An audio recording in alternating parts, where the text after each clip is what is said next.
Welcome back. Observing Freedom Day, of course, here in South Africa. For more on today's event that is now happening at the AJ Swanepoel Stadium in Ermelo, Mpumalanga, we're going to cross live to SABC News political reporter Natasha Phiri once again. Natasha, good morning. Earlier on, you painted the picture. You really just spoke about the expectations, some of the critical issues that the community is still grappling with, and perhaps also celebrating 31 years into democracy. But the sun has now risen fully. Tell us a little bit more what we can expect, even the program ahead of today. Who's set to address all those in attendance?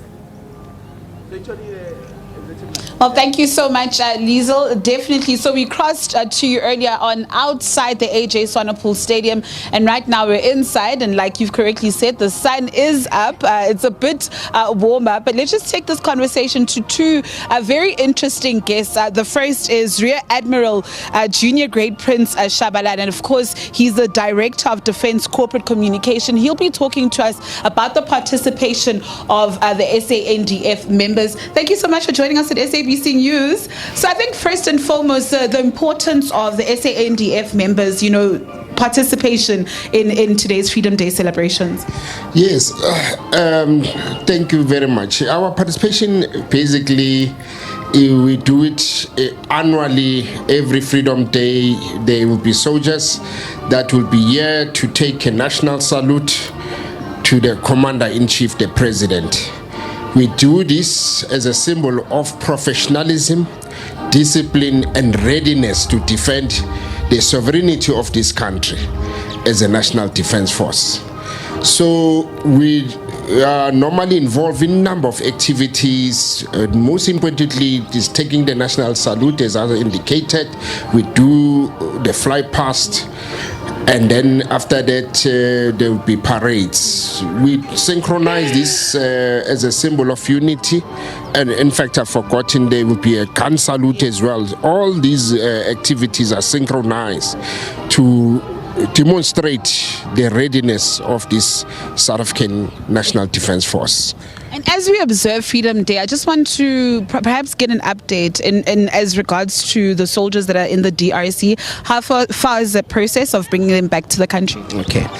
As we all know, the SADC and the East African community had many summits which led to a ceasefire agreement, and the chief of defense forces of these two of all troop contributing countries, which South Africa is one of them, which is South Africa, Malawi and Tanzania, met the M23. It was through this process where a peace deal was channeled, and we were promised a ceasefire. And unfortunately, based on those discussions, we believe that the conflict has erupted again. And recently it was announced that the Rwanda and Congo have met to also find a pathway to a ceasefire. So everything is dependent on the two belligerents. Once they've reached an amicable solution to find a permanent ceasefire, the chief defense of these two southern region and the east region made a call that there should be a technical team that go to Congo to evaluate the situation, looking particularly at the safety of these troop contributing countries, including South African troops.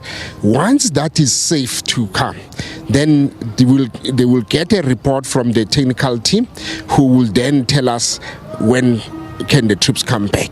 Thank you so much for your time. Let me just quickly rope in the mayor of the Sibande District Municipality, Mayor Ngomezulu. Thank you so much for joining us on SABC News. I just briefly, we come at a time, you're celebrating Freedom Day.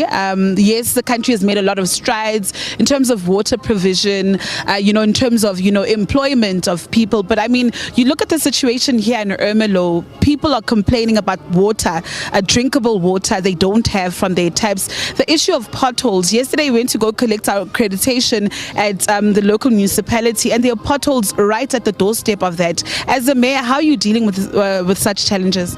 Well, thank you very much for the opportunity, and happy National Freedom Day to all the people of South Africa. Yes, of course, we once had a challenge with water provisioning, because you'll recall that we were in day zero in terms of our dams. They went dry because of the climate change, and were surrounded by the coal mining industries here, which also had a factor in our water. However, we have, as an intervention, drilled quite a number of boreholes, and we are also assisting as a district our local municipalities, especially in Msugalikwa, in terms of pothole patching, because we have jet patcher trucks that are dedicated to our local municipalities. But we have noticed that the municipality itself, it has resealed quite a lot of number of streets here, but you'll have to understand that because of the trucks that are passing through here, because of the power stations and the coal, so they damage the road. But with the progress that they are making, bit by bit, we are getting there in terms of attending to those things. Miem Ngomezulu, we'll catch up with you later on. Unfortunately, we've run out of time. Of course, that was Miem Ngomezulu, and of course, the SANDF just talking us through the processes of today, the pomp and the ceremony, and of course, that pertinent issue of our SANDF members that are in the DRC. With that said, it's back to you in studio, Liesl. Thanks, Natasha. I was just looking at a wonderful constitution on paper and looking how it needs to be applied 31 years into our democracy. Let's leave it there. We'll continue to monitor developments as the day progresses.